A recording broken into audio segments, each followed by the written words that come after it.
বাগেরহাট জেলার ঐতিহাসিক স্থাপত্য নিদর্শন চুনখোলা মসজিদ। ৬০ গম্বুজ মসজিদের কাছে শহর থেকে প্রায় ৭ কিলোমিটার দক্ষিণ পশ্চিমে অবস্থিত।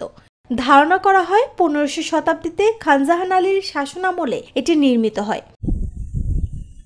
চুন সুরকি ও লাল ইটের সমন্বয়ে তৈরি হওয়ায় এর নামকরণ করা হয়েছে চুনখোলা মসজিদ।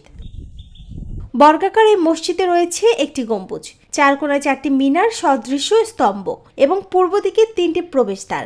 ভেতরের দৃষ্টিনন্দ মিহরাব সে সময়কার কারিগরদের দক্ষতার নিদর্শন। আকারে ছোট হলেও গম্বুজের কারণে ভেতরে প্রশস্ততার অনুভূতি পাওয়া যায়। খানজাহান আলীর প্রতিষ্ঠিত মসজিদ নগরীর অংশ হিসেবে এটি ইউনেস্কো ঘোষিত বিশ্ব ঐতিহ্যের অন্তর্ভুক্ত। প্রায় ৫০০ বছর পুরনো এই মসজিদ এখনও নামাজের জন্য ব্যবহৃত হয়। প্রত্নতত্ত্ব অধিদপ্তর এর সংরক্ষণ এবং সংস্কার কার্যক্রম চালিয়ে যাচ্ছে।